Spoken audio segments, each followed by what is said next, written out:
అందరికీ praise the lord. దేవుని వాక్యాన్ని ధ్యానిద్దాము. ఈరోజు మొదటి పేతులు మొదటి 5 అధ్యాయాలు అంటే మొదటి పేతుల్లో ఉండే మొదటి 5 అధ్యాయాలని ధ్యానించాలని నేను ఆశపడుతున్నాను. అంటే ఈ మొదటి పేతులులో అపోస్తులైన పేతులు మరి చెదిరిపోయిన జెంటైల్ బిలీవర్స్ అన్యులైన విశ్వాసులకి మరి వారిని బలపరచడానికి రాసినట్లు మనం చూస్తున్నాము. దీంట్లో ఉండే ప్రాముఖ్యమైన విషయాలు ఈరోజు ధ్యానించాలని నేను కోరుతున్నాను. మొట్టమొదటిగా మొదటి పేతులు మొదటి అధ్యాయము మొదటి 2 వచనాలు చదువుకుందాం. యేసుక్రీస్తు అపోస్తుడైన పేతులు తండ్రి అయిన దేవుని భవిష్యత్ జ్ఞానమును బట్టి ఆత్మ వలన పరిశుద్ధత పొందిన వారై విధేయులగుటకును యేసుక్రీస్తు రక్తం వలన ప్రోక్షింపబడుటకును ఏర్పరచబడిన వారికి అనగా పొత్తు, గలతియా, కపోదికియా, ఆసియా, బతునియా అను దేశములయందు చెదిరిన వారిలో చేరిన యాత్రికులకు శుభమని చెప్పి రాయినది. మీకు కృపయు సమాధానమును విస్తరిల్లును గాక. ప్రార్థన చేసుకుందాం. దయగలిగిన ప్రభువా, వాక్యాన్ని బట్టి వందనాలు. వాక్యం ద్వారా మాతో మాట్లాడి మమ్మల్ని బలపరిచి దీవించి ఆశీర్వదించమని ప్రేక్షకులు ఈ వాక్యాన్ని విని మీ అందు ఆత్మీయంగా అభివృద్ధి పొంది మీ దీవెనల ఆశీర్వాదాలు పొందుకునే భాగ్యాన్ని మీరే అనుగ్రహించి మాట్లాడుతున్న నన్ను మీ శిలువ చాటును మరుగుపరుచుకొని మీ బిడ్డలకు కావాల్సిన వాక్యాన్ని మీరు అనుగ్రహించి మీరే మహిమ ఘనత ప్రభావాలు పొందుకొనమని నజరేయుడైన యేసు పరిశుద్ధ నామములో అతి వినయంగా బ్రతిమాలి వేడుకుంటున్నాను తండ్రి. ఆమేన్. ఈ మొదటి పేతుల్లో 5 అధ్యాయాలు ఉన్నాయి. దీంట్లో మరి నీరో చక్రవర్తి రోమా సామ్రాజ్యంలో పరిపాలిస్తున్నప్పుడు మరి క్రైస్తవులను ఆయన అత్యధికంగా హింసించడం ప్రారంభించాడు. కాబట్టి ఈ హింసను పొందుతున్న క్రైస్తవులు చెదిరిపోయారు, అంటే ఇతర దేశాలు ఇతర స్థలాలకు వెళ్ళారు అని మనం చూసినట్లు పొత్తులోను, గలతీయాలోను, ఆసియాలోను మరి ఇట్లాంటి స్థలాలకు వెళ్ళి మోడర్న్ టర్కీ అంటాం, ఆ స్థలాలకు వెళ్ళి చెదిరిపోయి అక్కడ వాళ్ళు నివసిస్తున్నట్టు మనం చూస్తున్నాము. మరి వారిని బలపరచడానికి అపోస్తుడైన పేతురు ఈ యొక్క పత్రికను రాసినట్టు మనం చూస్తున్నాము. మరి ఈరోజు మనం కూడా అనేక సార్లు మరి ఈ ప్రస్తుత కాలంలో మరి అనేక సార్లు మరి పర్సిక్యూషన్ అంటే సఫరింగ్కి గురి అవుతూ ఉన్నాము. మరి అనేకమైన శ్రమలకి మరి ఒత్తిళ్ళకి గురి అవుతున్నాము. క్రైస్తవులకి హింస తప్పని పరిస్థితిలో మనం నివసిస్తున్నాము. కాబట్టి ఇలాంటి సమయంలో మనకు కూడా ఈ పత్రిక చాలా ప్రాముఖ్యమైనదిగా మనకి దేవుని వాక్యంలో మనం చూస్తున్నాము. ఈ చెదిరిపోయిన విశ్వాసులు అనేకమైన ఇబ్బందులకి, పర్సిక్యూషన్స్కి, సఫరింగ్కి గురి అవుతూ వారు అనేక ఇబ్బందులు పడుతున్నప్పుడు పేతులు వాళ్ళని సంబోధిస్తూ వారిని హెచ్చరించి బలపరిచి ఆత్మీయంగా వాక్యం ద్వారా వారిని బలపరిచి వారు దేవునిలో స్థిరంగా ఉండాలని వాక్యాన్ని వారికి ప్రకటిస్తూ ఈ పత్రికను రాసినట్టు మనం చూస్తున్నాము. ఇందులో ప్రాముఖ్యంగా కొన్ని 8 విషయాలను ధ్యానించాలని నేను ఆశపడుతున్నాను. మొట్టమొదటిగా we must remember who owns us. మనని దేవుడు జగత్పునాది వేయబడక ముందే ఎన్నుకొని తన బిడ్డగా చేసుకొని తన స్వాస్థ్యంగా చేసుకున్నాడు. కాబట్టి మనకు చెందిన వారం కాదు కానీ దేవునికి చెందిన వారము అని మనం గుర్తుపెట్టుకోవాలి. మనం దేవుని స్వాస్థ్యంగా చేయబడ్డాము అని పేతులు ఈ మొదటి పత్రికలో మనకు తెలియపరుస్తున్నాడు. కాబట్టి మొదటి అధ్యాయం 8 నుంచి 21 వచనాల్లో మనము దేవుని సొత్తైన ప్రజలై ఉన్నాం కాబట్టి మనం ధైర్యంగా ఉండాలి అని దేవుని వాక్యంలో చెప్తున్నాడు. చూడండి, పితృపారంపరమైన మీ వ్యర్థ ప్రవర్తనను విడిచిపెట్టునట్లుగా వెండి బంగారం నుండి వంటి క్షయ వస్తువుల చేత మీరు విమోచింపబడలేదు కానీ అమూల్యమైన రక్తము చేత అనగా నిర్దోషమును నిష్కపటమును గొర్రెపిల్ల వంటి క్రీస్తు రక్తము చేత విమోచింపబడితిరి. అని మీరు ఎరుగుదరు కదా. ఆయన జగత్పునాది వేయబడక మునిపే నియమింపబడిన గాని తాను మృతులలో నుండి లేపి తనకి మహిమనిచ్చిన దేవుని ఎడల తన తన ద్వారా విశ్వాసులైన మీ నిమిత్తము కడవరి కాలమందు ఆయన ప్రత్యక్షపరచబడెను కాగా మీ విశ్వాసము నిరీక్షణ దేవుని యందు ఉంచబడి ఉన్నది. చూడండి, ఇక్కడ పేతులు మనకు చెప్పేది ఏంటంటే, జగత్పునాది వేయబడక ముందే యేసు ప్రభు ఈ భూలోకానికి నరావతారిగా వచ్చి మన పాపాల నిమిత్తము ప్రాయశ్చిత బలిగా అర్పించబడి మరణించి సమాధి చేయబడి తిరిగి లేచి మనకి రక్షణను నిత్య జీవాన్ని ఇవ్వడానికి ఆయన ముందుగానే నిర్ణయించబడ్డాడు. కానీ ప్రస్తుత కాలం అంటే ఈ యొక్క పత్రిక రాయక ముందు కొన్ని సంవత్సరాల ముందు, 30 సంవత్సరాలు లేక 50 సంవత్సరాల ముందు యేసు ప్రభు నరావతారిగా ఈ లోకానికి వచ్చి మనందరి పాపాల నిమిత్తమై ప్రాయశ్చిత బలిగా అర్పించబడి మనందరికీ కూడా ఆయన మరణ పునరుద్ధానాల ద్వారా రక్షణను, నిత్య జీవాన్ని, దేవుని వారసత్వాన్ని, పరలోక రాజ్యాన్ని దేవుడు అనుగ్రహించాడు. కాబట్టి దేవుడు నిర్దోషమైన నిష్కలంకమైన గొర్రెపిల్ల వంటి క్రీస్తు రక్షణ చేత విమోచింపబడితిరి. కాబట్టి దేవుని యొక్క ప్రశస్తమైన రక్తం ద్వారా మనం పాపం నుంచి, మరణం నుంచి, సాతాను నుంచి, అంధకారం నుంచి విమోచింపబడి దేవుని బిడ్డలుగా మార్చబడ్డాం. కాబట్టి మనము దేవుని సొత్తైన ప్రజలై ఉన్నాము.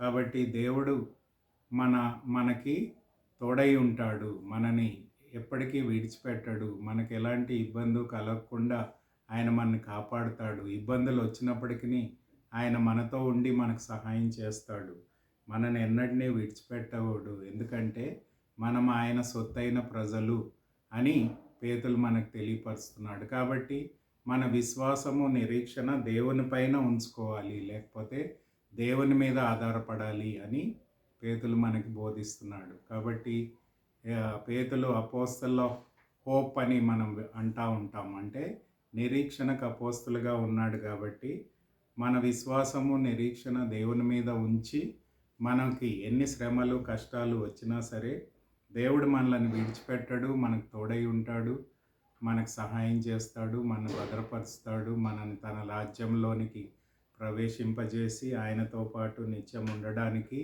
మనల్ని ఏర్పాటు చేసుకున్నాడు. కాబట్టి మనకు ఎలాంటి హింసలు, ఇబ్బందులు వచ్చినా సరే మనం దేవుని యొక్క విశ్వాసం నుంచి, నిరీక్షణ నుంచి తప్పిపోకుండా దేవుని బిడ్డలంగా మనం ఎల్లప్పుడూ జీవించాలని మనకి గుర్తు చేస్తున్నాడు. కాబట్టి 1 కొరింథీ 6:19-20లో కూడా పౌలు అదే అంశాన్ని చెప్తాడు. మీరు విలువ పెట్టి కొనబడిన వారు, మీరు మీ సొత్తు కాదు, దేవుని సొత్తు అయిన ప్రజలై ఉన్నారు అని దేవుని వాక్యంలో పరిశుద్ధాత్మక ఆలయమై ఉన్నారు అనే అంశాన్ని పౌలు మనకు బోధిస్తాడు 1 కొరింథీ 6:19-20 వచనాల్లో. కాబట్టి ఈ వచనాల్లో మనం చూసినట్లయితే దేవుని మీద మన విశ్వాసము, నిరీక్షణ ఎన్నటికీ మనం కోల్పోకుండా ఉంచినట్లయితే దేవుడు మనల్ని భద్రపరిచి తన నిత్యరాజ్యంలోనికి ప్రవేశింపజేస్తాడు అనే విషయాన్ని మనకు తెలియపరుస్తున్నాడు. కాబట్టి మొట్టమొదటి విషయం ఏంటంటే, మనము దేవుని బిడ్డలము, దేవుని స్వాస్థ్యముగా చేయబడ్డాము. ఆయన మన నాయకుడు, ఆయన మన అధికారి, లేకపోతే ఈ ఓన్సస్, మనని ఆయన కొనుక్కున్నాడు. కాబట్టి మనం ఆయనకి చెందిన వారము అని గుర్తుపెట్టుకోవాలి అనే విషయాన్ని పేతులు మొట్టమొదటిగా గుర్తు చేస్తున్నాడు. రెండో విషయం ఏంటంటే, renew your oath of obedience, అంటే విధేయత చూపించే వారంగా ఉండాలి అనే విషయాన్ని కూడా పేతులు మనకి బోధిస్తున్నాడు. చూడండి, ఇక్కడ మనం చూసాం 2వ వచనంలో, ఆత్మ వలన పరిశుద్ధత పొందిన వారై విధేయులగుటకు యేసుక్రీస్తు రక్తము వలన ప్రోక్షింపబడిన, ఏర్పరచబడిన వారికి, అంటే విధేయులగుటకును, అంటే దేవుని యందు విధేయత చూపించాలి. దేవుని వాక్యాన్ని ఎవరైతే విధేయత చూపిస్తారో వాళ్ళు దేవుని యొక్క ఆశీర్వాదాలు పొందుకుంటారు, దేవుని యొక్క కృపను పొందుకుంటారు, దేవునితో అన్యోన్య సహవాసం కలిగి ఉంటారు, దేవుని యొక్క నిత్య సన్నిధిని వారు అనుభవిస్తారు, దేవుని యొక్క కృప ఎంబడి కృపను వారు పొందుకుంటారు అని దేవుని వాక్యం చెప్తుంది. కాబట్టి విశ్వాసము, నిరీక్షణ, విధేయతను మనం ఎన్నటికీ కోల్పోకూడదు అని దేవుని వాక్యం చెప్తుంది. యోహాను సువార్త 14వ అధ్యాయము 15వ వచనంలో కూడా మనం చూసినట్లయితే నన్ను నన్ను నన్ను మీరు ప్రేమించిన ఎడల నా ఆజ్ఞలను మీరు గైకొనాలి అని యోహాను సువార్త 14వ అధ్యాయము 15వ వచనంలో యేసు ప్రభు చెప్తున్నారు. చూడండి, యోహాను సువార్త 14వ అధ్యాయము 15వ వచనంలో ఈ మాటను మేము చూస్తున్నాము. మీరు నన్ను ప్రేమించిన ఎడల నా ఆజ్ఞలు గైకొందురు.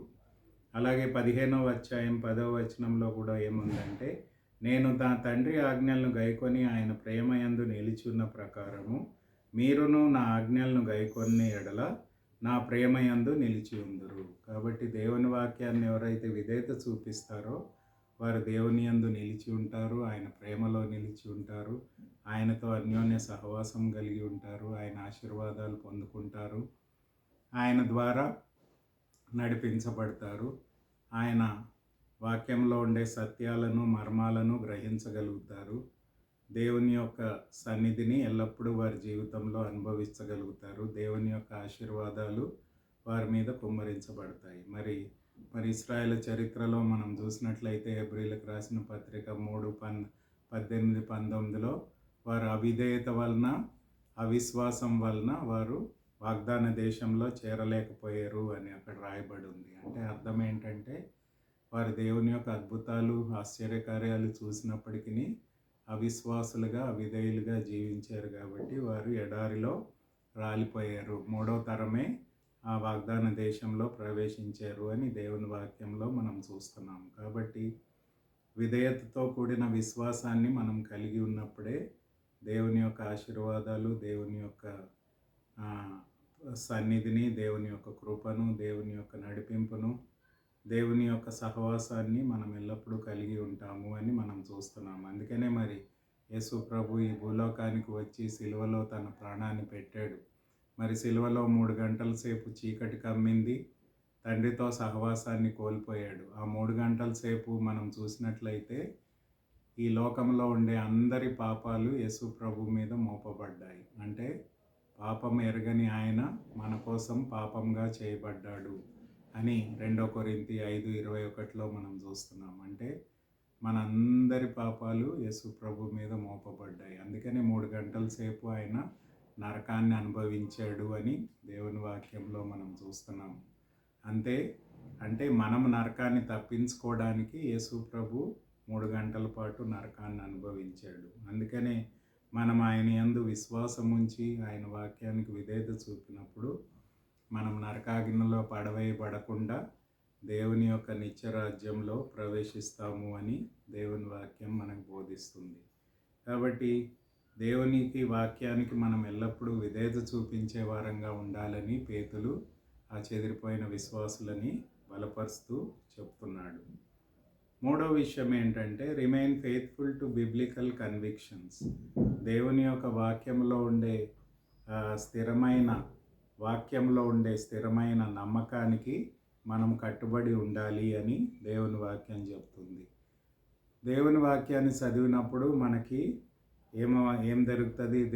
దేవుని యొక్క గుణలక్షణాలు, దేవుని యొక్క సమాచారం తెలుసుకుంటాం.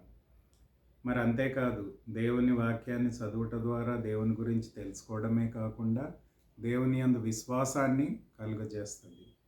వినుట వలన విశ్వాసం కలుగును అని వాక్యంలో చూస్తున్నాము. కాబట్టి విశ్వాసం కలుగుతుంది. విశ్వాసం ఏమవుతుందంటే స్థిరమైన నమ్మకాన్ని కలుగజేస్తుంది, కన్విక్షన్ని కలుగజేస్తుంది అని దేవుని వాక్యం చెప్తుంది.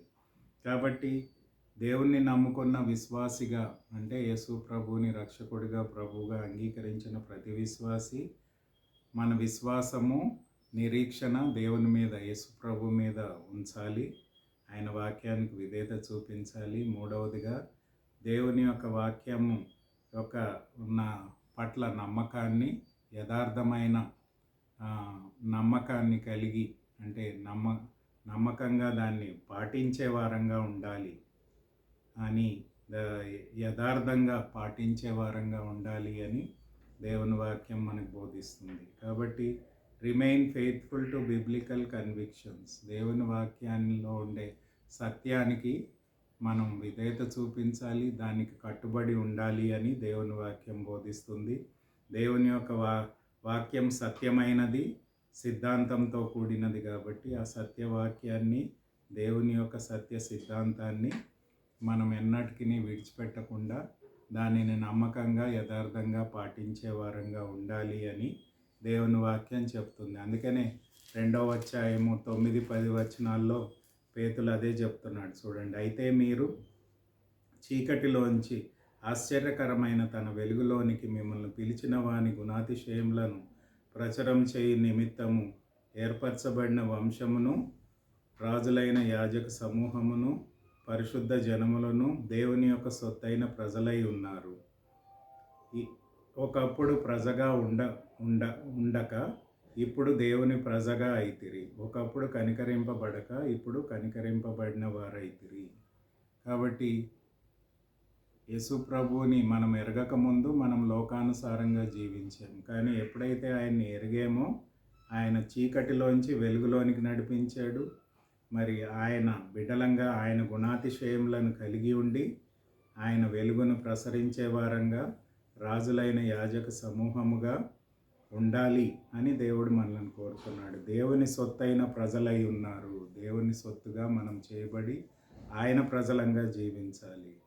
ఒకప్పుడు కనికరాన్ని మనం పొందలేదు, కానీ ఎప్పుడైతే యేసు ప్రభువుని అంగీకరించామో రక్షకుడిగా, ప్రభువుగా, అప్పుడు కనికరింపబడ్డాము, రక్షింపబడ్డాము, నీతిమంతులుగా తీర్చబడ్డాము, దేవుని యొక్క వెలుగు బిడ్డలంగా మార్చబడ్డాము, దేవుని రాజులైన యాజక సమూహంగా చేయబడ్డాం. కాబట్టి దేవుని యొక్క నిత్య వాక్యానికి బద్ధులమై ఉండాలి. నమ్మకంగా, యథార్థంగా దేవుని వాక్యాన్ని స్థిరమైన నమ్మకంతో మనం వెంబడించాలి అని దేవుని వాక్యం చెప్తుంది. 4వ విషయం ఏంటంటే recognize all sin as a violation of relationship. దేవునితో మనం అన్యోన్య సహవాసంలో ఉన్నాం కాబట్టి మనము పాపాన్ని విసర్జించాలి. We must remove sin from our life. మన జీవితంలోంచి పాపాన్ని తొలగించుకోవాలి అని దేవుని వాక్యం చెప్తుంది. ఇదిగోండి 2వ అధ్యాయము 1 పేతురు 2వ అధ్యాయం మొదటి 3 వచనాల్లో ఆ అంశాన్ని కూడా చూస్తాము. ప్రభు దయాళుడని మీరు రుచి చూచిన ఎడల సమస్తమైన దుష్టత్వమును, సమస్తమైన కపటమును, వేషధారణను, అసూయను, సమస్త దూషణ మాటలను మాని క్రొత్తగా జన్మించిన శిశువును పోలిన వారే నిర్మలమైన వాక్యం అనే పాలను రక్షణ విషయంలో ఎదుగు నిమిత్తము ఆ పాలన అపేక్షించుడి అని దేవుని వాక్యం చెప్తుంది. కాబట్టి అంతేకాదు 11వ వచనంలో కూడా అదే మాటను చెప్పబడుతుంది. చూడండి, ప్రియులారా మీరు పరిదేశులను యాత్రికులై ఉన్నారు గనక ఆత్మకు విరోధంగా పోరాడు శరీరేచ్ఛలను విసర్జించి, పాపానికి శరీరేచ్ఛలను మనం విసర్జించాలి. అదేవిధంగా 3వ అధ్యాయము 10-11 వచనాల్లో కూడా అదే అంశాన్ని చెప్తాడు. చూడండి, జీవమును ప్రేమించి మంచి దినములు చూడగోరువాడు చెడ్డదాన్ని పలకకుండా తన నాలుకను, కపట మాటలు చెప్పకుండా తన పెదవులను కాచుకొనవలెను. అతడు కీడు నుంచి తొలగి మేలు చేయవలెను, సమాధానాన్ని వెతికి వెంటాడవలెను. చూడండి, ఇక్కడ కూడా పేతులు ఏం చెప్తున్నాడంటే పాపాన్ని విసర్జించాలి, అపవిత్రతను విసర్జించాలి. నీ నోటిని, నీ యొక్క నాలుకని, నీ హృదయాన్ని, నీ సమస్తాన్ని పరిశుద్ధపరచుకోవాలి. దేవుని బిడ్డగా నువ్వు పాపాన్ని విసర్జించినప్పుడు దేవునితో అన్యోన్య సహవాసం కలిగి ఉంటావు. అంటే ఎప్పుడైతే మనం పాపం చేస్తామో దేవునికి దూరం అవుతాము. మరి ఆదాము హవ్వల్ని దేవుడు సృష్టించి ఏదైనా తోటలో పెట్టాడు. ఎప్పుడైతే దేవుని వాక్యాన్ని వాళ్ళు ఉల్లంఘించి పాపం చేశారో వాళ్ళు తరిమివేయబడ్డారు. అంటే దేవునికి దూరం అయ్యారు, దేవునితో సహవాసాన్ని కోల్పోయారు అని దేవుని వాక్యం మనకు బోధిస్తుంది. కాబట్టి దేవుడు తన ప్రజలుగా, తన బిడ్డలుగా చేసుకున్నాడు. ఎందుకంటే మనం పాపాన్ని విసర్జించి దేవుణ్ణి హత్తుకునే వారంగా, ప్రభువుని హత్తుకునే వారంగా జీవించాలని దేవుని వాక్యం మనకు బోధిస్తుంది. అందుకనే హెబ్రీ పత్రికలో కూడా 12వ అధ్యాయం 2వ వచనంలో కూడా హెబ్రీ గ్రంథకర్త ఇదే మనకు చెప్తాడు.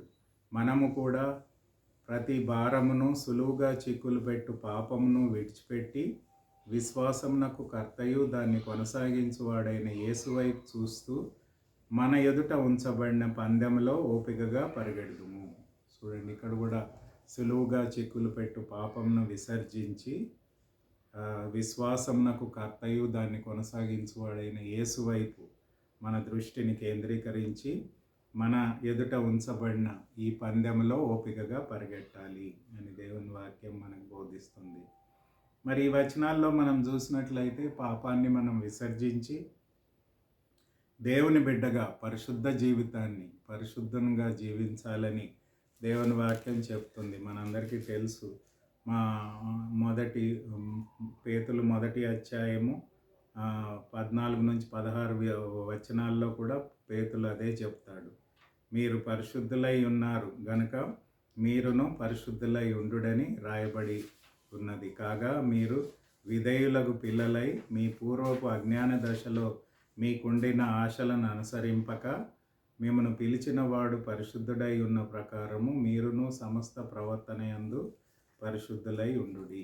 మరి చూడండి, అక్కడ కూడా మనం పాపాన్ని అపవిత్రతని విడిచిపెట్టాలి. ఈ లోకంలో ఉండే ఈవిల్ వరల్డ్, అపవిత్ర లోకంలో ఉండే మరి శరీరాశ, నేత్రాశ, జీవడంబము అనే పాపాన్ని మనం విడిచిపెట్టి అపవిత్ర జీవితాన్ని విడిచిపెట్టి దేవుణ్ణి హత్తుకొని పరిశుద్ధ జీవితాన్ని, వాక్యానికి విధేయతతో కూడిన జీవితాన్ని, దేవుని యందు విశ్వాసము నిరీక్షణ కలిగిన జీవితాన్ని, ఆ వాక్యానికి విరోధమైన వాటిని మనం విడిచిపెట్టి వాక్యాన్ని హత్తుకునే వారంగా మనం జీవించాలని దేవుని వాక్యం మనకు బోధిస్తుంది.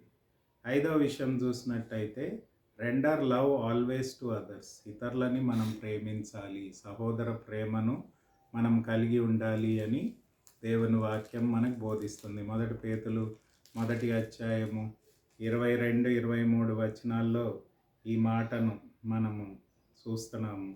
మీరు క్షయబీజము నుంచి కాక శాశ్వతమగు జీవము గల దేవుని వాక్యము మూలముగా అక్షయ బీజము నుండి పుట్టింపబడిన వారు గనుక నిష్కపటమైన సహోదర ప్రేమ కలుగునట్లు మీరు సత్యమును విధేయులగుట చేత మీ మనసు పవిత్రపరుచుకున్న వారై ఉండి ఒకరినొకరు హృదయపూర్వకంగా మిక్కుటంగా ప్రేమించుడి. చూడండి, ఇక్కడ కూడా మనం చూసినట్లయితే మొదటి పేతులు మొదటి అధ్యాయం 22, 23లో సహోదర ప్రేమ, డీప్ లవ్, అతి ఉన్నతమైన ప్రేమతో మనం ఇతరులను ప్రేమించాలి. ఎప్పుడైతే దేవుని బిడ్డగా మార్చబడతామో, మరి రోమీయులకు రాసిన గ్రంథం 5:5 పరిశుద్ధాత్మ ద్వారా దేవుని ప్రేమ మన హృదయంలో కుమ్మరింపబడుతుంది. కాబట్టి మనము కూడా ఒకరినొకరు ప్రేమించాలి, ఒకరినొకరు హృదయపూర్వకంగా మిక్కుటంగా ప్రేమించుడి అని రాయబడినట్లు మనం చూస్తున్నాము. కాబట్టి ఇలాంటి ప్రేమ మనం కలిగి ఉండాలి. అలాగే 3వ అధ్యాయం 8వ వచనంలో కూడా ఉంది, సహోదర ప్రేమ కలిగిన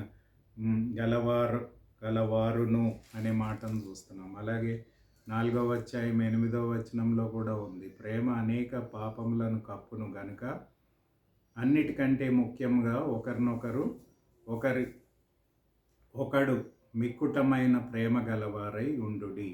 కాబట్టి దేవుని ప్రేమను కలిగిన వారమై, సహోదర ప్రేమను కలిగిన వారమై ఈ లోకంలో జీవించాలి. అంటే సాక్రిఫిషియల్ లవ్, ఇతరులని మనం ప్రేమించాలి. ఎలా అంటే వాళ్ళ కోసం త్యాగపూర్వకమైన ప్రేమను మనం ప్రదర్శించాలి. వాళ్ళ అవసరాల్లో మనం పాల్గొనాలి. వాళ్ళకి కావలసిన విషయాల్లో మనము త్యాగపూర్వకంగా వాళ్ళకి పరిచర్య చేసే వారంగా ఉండాలి అని దేవుని వాక్యం మనకు బోధిస్తుంది. మరి సహోదర ప్రేమ సంఘంలో ఉండాలి, విశ్వాసుల మధ్యలో ఉండాలి. మరి అంతేకాకుండా ఈ లోకంలో మనం ఉండే సహవాసాల్లో కూడా ఆ సహోదర ప్రేమను చూపించాలి. ఎందుకంటే మనందరికీ తెలుసు, రక్షింపబడిన ప్రతి విశ్వాసిని పరిశుద్ధాత్మ ద్వారా దేవుడు సంఘం అనే శరీరంలో జత చేశాడు. కాబట్టి సంఘంలో ఉండే విశ్వాసులందరూ సహోదరులు. కాబట్టి మనం సహోదర ప్రేమను కలిగి ఒకరినొకరు ప్రేమించాలి అని దేవుని వాక్యం చెప్తుంది. అందుకని యోహాన్ పత్రిక 13వ అధ్యాయం 34, 35 వచనాల్లో కూడా యేసు ప్రభు అదే మాటను మనకు చెప్తాడు. కాబట్టి అక్కడ కూడా ఏముందంటే సహోదర ప్రేమ గురించే యేసు ప్రభు చెప్తాడు. కాబట్టి యోహాను సువార్త 13వ అధ్యాయము 34, 35 వచనాల్లో కూడా అదే అంశాన్ని మనం చూస్తాము. కాబట్టి ఏమని ఉందంటే, మీరు ఒకరినొకరు ప్రేమింపవలనని మీకు క్రొత్త ఆజ్ఞ ఇచ్చుచున్నాను. నేను మిమ్మల్ని ప్రేమించినట్టే మీరును ఒకరినొకరు ప్రేమింపవలను. మీరు ఒకరి ఎడల ఒకరు ప్రేమ గలవారై ఉన్న ఎడల దానిని బట్టి మీరు నా శిష్యులని అందరూ తెలుసుకొందరు. కాబట్టి యేసు ప్రభు శిష్యులంగా మనం సహోదర ప్రేమను కలిగి తోటి విశ్వాసులని, మన కుటుంబీకులని, మరి మన చుట్టూ ఉన్న అనేకమైన నశించిపోతున్న జనాంగాన్ని త్యాగపూర్వకమైన ప్రేమతో మనం ప్రేమించి వారిని దేవుని యొద్దకు నడిపించే వారంగా, ప్రోత్సహించే వారంగా ఉండాలని దేవుని వాక్యం మనకు బోధిస్తుంది. 6వ విషయం ఏంటంటే, regard highly the effects of adversity. అంటే సాతాను యొక్క ద్వారా మనం శోధింపబడుతున్నాము. సాతాను యొక్క అనుచరుల ద్వారా మనము పర్సిక్యూషన్ అంటే శ్రమని అనుభవిస్తాము గనుక ఆ శ్రమలో మనం దేవుని యందు స్థిరంగా ఉండాలి, నిలబడాలి అని దేవుని వాక్యం చెప్తుంది. అందుకనే 1 పేతురు 5వ అధ్యాయం 8 నుంచి 10 వచనాల్లో మరి పేతురు ఈ విధంగా చెప్తాడు. నిర్భయమైన బుద్ధి గలవారై మెలకువగా ఉండుడి. మీ విరోధి అయిన అపవాది గర్జించు సింహము వలె ఎవరిని మింగుదునా అని వెదుగుచూ తిరుగుచున్నాడు. లోకమందున్న మీ సహోదరులందరూ ఈ ఈ ఈ విధమైన శ్రమలలో నెరవేర్చున్నారని ఎరిగి విశ్వాసమందు స్థిరులై వానిని ఎదిరించండి. తన నిత్యమైన మహిమకు క్రీస్తునందు మిమ్మల్ని పిలిచిన సర్వకృపానిధియగు దేవుడు కొంచెం కాలము మీరు శ్రమపడిన పిమ్మట తానే మిమ్మును పరిపూర్ణలుగా చేసి స్థిరపరిచి బలపరచును. చూడండి, ఇక్కడ కూడా సాతాను గర్జించు సింహం వలె ఎవరిని మింగుదునా అని చూస్తున్నాడు. కాబట్టి ఈ లోకంలో మనం శ్రమను, కష్టాలను, ఇబ్బందులను ఎదుర్కోవాల్సి వచ్చినప్పటికీ మనం విశ్వాసంలో, ప్రేమలో, నిరీక్షణలో స్థిరంగా ఉండి దేవుని యందు స్థిరంగా ఉండి అపవాదిని ఎదిరించాలి అని చెప్పబడుతున్నాము. అంతేకాకుండా మరి ఈ లోకంలో కొంతకాలం మనం శ్రమ అనుభవించినప్పటికీ దేవుడు మనల్ని విడిపించి తన నిత్య రాజ్యంలో మనల్ని ప్రవేశింపజేసి ఆయన నిత్య మహిమలో మనం ఆనందంగా జీవించగలుగుతాము అని దేవుని వాక్యంలో పేతురు మనకు తెలియపరుస్తున్నాడు. కాబట్టి ఈ లోకంలో దేవుని బిడ్డలుగా ఉన్నప్పటికీ మనం శ్రమను అనుభవిస్తాము. 2 తిమోతి 3:12లో మరి మనం చూసినట్లు ఎవరైతే నీతిమంతుడిగా జీవించాలని కోరుకుంటాడో వాడు శ్రమను అనుభవిస్తాడు అని వాక్యంలో రాయబడి ఉంది 2 తిమోతి 3:12లో. కాబట్టి మనం క్రీస్తు బిడ్డలంగా జీవించినప్పుడు శ్రమలను ఎదుర్కోవాల్సి వస్తుంది, పర్సిక్యూషన్ ఎదుర్కోవాల్సి వస్తుంది. మరి అన్యాయమైన శ్రమను అంటే మనం మంచి చేసినప్పటికీ శ్రమను అనుభవించాల్సి వస్తుంది. మరి 1 పేతురు 4:12 నుంచి 19 వచనాల్లో పేతురు అదే చెప్తాడు. మనము చెడు చేసి శ్రమను అనుభవించడం కాదు, కానీ మంచి చేసి శ్రమను అనుభవించినప్పుడు దేవునికి ప్రీతికరమైన ప్రజలంగా ఉంటాము, దేవుని సంతోషపరుస్తాము, దేవుని యందు దేవుడు ఆనందిస్తాడు మనల్ని బట్టి. మరి శ్రమల ద్వారా మనం దేవునికి దగ్గర అవుతాము, పరిపూర్ణలుగా మార్చబడతాము, బలపరచబడతాము, స్థిరపరచబడతాము, ఆయన బిడలంగా శిష్యులంగా స్థిరంగా ఉండగలుగుతాము, దేవుని యొక్క సన్నిధిలో మనం చేరగలుగుతాము. కాబట్టి శ్రమల ద్వారానే మనం మహిమలో ప్రవేశిస్తాము అని దేవుని వాక్యం మనకు బోధిస్తుంది. కాబట్టి సాతాను పెట్టే చిక్కుల్లో మనము అవిశ్వాసులుగా ఉండకుండా దేవుని యందు విశ్వాసము, నిరీక్షణ, ప్రేమను కలిగి ఉండి దేవుని యందు స్థిరంగా నిలబడి అపవాదిని మనం ఎదిరించే వారంగా ఉండాలి. మరి శ్రమలు వచ్చినప్పటికీ దేవుని శక్తి ద్వారా వాటిని దేవుడు జయించడానికి శక్తినిస్తాడు, మనల్ని పరిపూర్ణులు చేస్తాడు, అంతేకాకుండా మనల్ని స్థిరపరుస్తాడు అని దేవుని వాక్యం చెప్తుంది. కాబట్టి శ్రమలలో కూడా మనం ఆనందించి దేవుణ్ణి మహిమపరిచినప్పుడు దేవుని యొక్క మహిమ రాజ్యంలో మనం స్థిరపరచబడతాము అని దేవుని వాక్యం మనకు బోధిస్తుంది. ఏడో విషయం ఏంటంటే retain the full function of your conscience. మంచి మనస్సాక్షిని మీరు కలిగి ఉండండి అనే విషయాన్ని కూడా పేతులు మనకు బోధిస్తున్నాడు. కాబట్టి ప్రతి మానవునికి దేవుడు తన సృష్టిలో ఉండే ప్రతి మానవుడికి మనస్సాక్షిని ఇచ్చాడు. ఇంటర్నల్ మెకానిజం అంటాము. అంతరంగంలో దేవుడు మనస్సాక్షిని ఇచ్చాడు. ఆ మనస్సాక్షి దేవుణ్ణి నమ్ముకున్న విశ్వాసికి దేవుని వాక్యం పట్ల ఉండే ఆ యొక్క మనస్సాక్షిగా ఉంటుంది. అంటే వాక్యం ప్రకారమైన మనస్సాక్షిని మనం కలిగి ఉన్నప్పుడు ఎప్పుడైనా మనం తప్పు చేసినప్పుడు మనస్సాక్షి మనని గద్దిస్తుంది. కాబట్టి వెంటనే మనం పాపాన్ని ఒప్పుకొని దేవుని ముందు పశ్చాత్తాపపడి దేవుని వైపు తిరగాలి.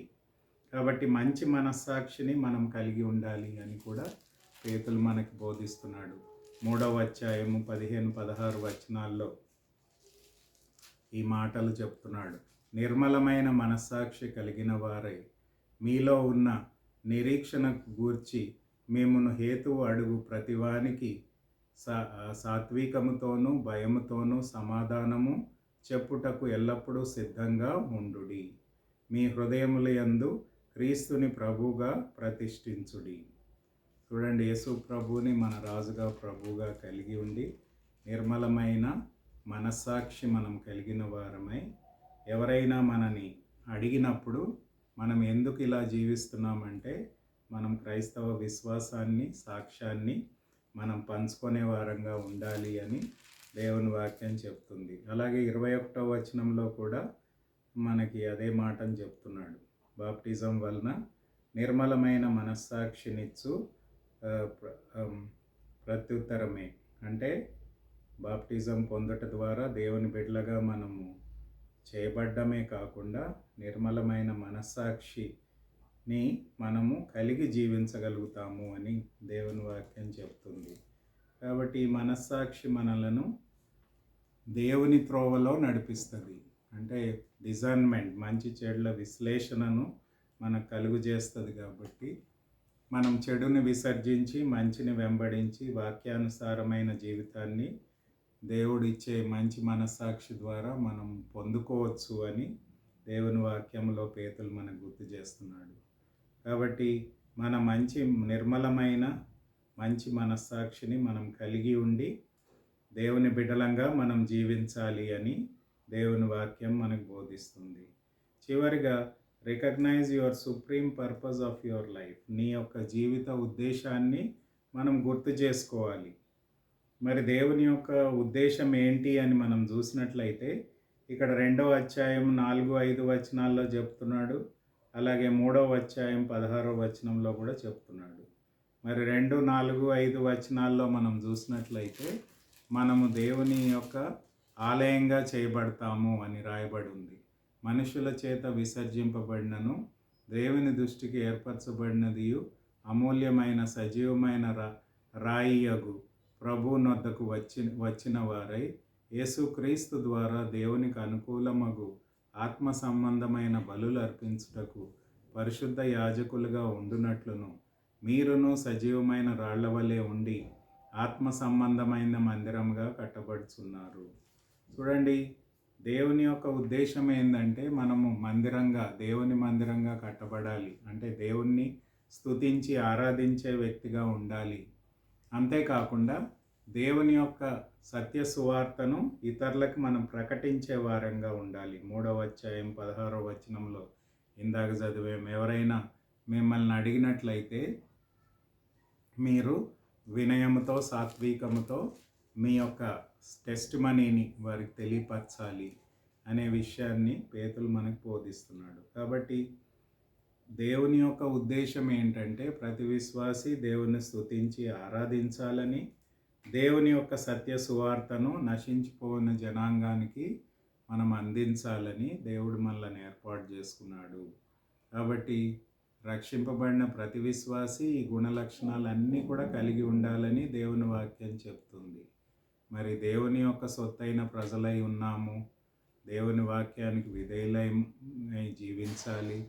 దేవుని యొక్క స్థిరమైన నమ్మకాన్ని వాక్యానికి స్పందించే వారంగా వాక్యానికి అనుబంధమైన ఆత్మీయ జీవితాన్ని మనం జీవించాలి.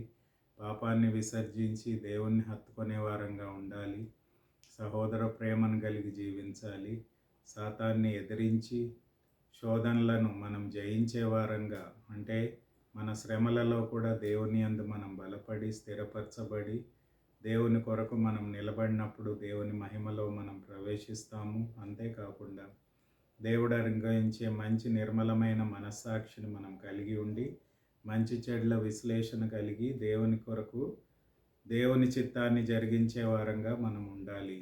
అంతేకాకుండా ఆయనను ఎల్లప్పుడూ స్తుతించి ఆరాధించే వ్యక్తులంగా ఉండాలి.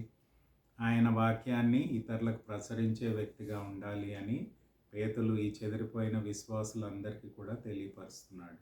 కాబట్టి ఈరోజు మన జీవితంలో కూడా ఈ గుణ లక్షణాలు చాలా అవసరము. మనం కూడా దేవుని వాక్యాన్ని ఎరిగిన వారమై, విశ్వాసము విధేయత కలిగి ఉండేవారమై, నిరీక్షణ కలిగిన వారమై, మరి అంతేకాకుండా పాపాన్ని విసర్జించే వారమై, సహోదర ప్రేమను కలిగిన వారమై, సాతాన్ని ఎదిరించి దేవుని శక్తి ద్వారా మనం శ్రమలలో స్థిరంగా నిలబడే వారంగా, బలపడే వారంగా, మంచి మనస్సాక్షిని కలిగి ఉండే వారంగా, దేవుణ్ణి స్తుతించి ఆరాధించి మరి దేవుని వాక్యాన్ని ఇతరులకు పంచే వారంగా ఉన్నప్పుడే దేవుడు మన జీవితాన్ని బట్టి ఆనందిస్తాడు. మనని ఇంకా అధికమైన దేవుని యొక్క మహిమలోనికి, దేవుని యొక్క ఉన్నతమైన ప్రణాళికలోనికి మనం నడిపిస్తాడు. కాబట్టి మొదటి పేతులో చెప్పిన సత్యాలను మనం ఎరిగిన వారమై దాన్ని పాటించే వారంగా, దేవుని యొక్క ఆశీర్వాదాలను పొందుకునే వారంగా ఉండాలని దేవుని వాక్యం మనకు బోధిస్తుంది. కాబట్టి దేవుడు అలాంటి కృపను, దయను మనందరికీ దయచేసి ఆశీర్వదించునుగాక. ఆమేన్.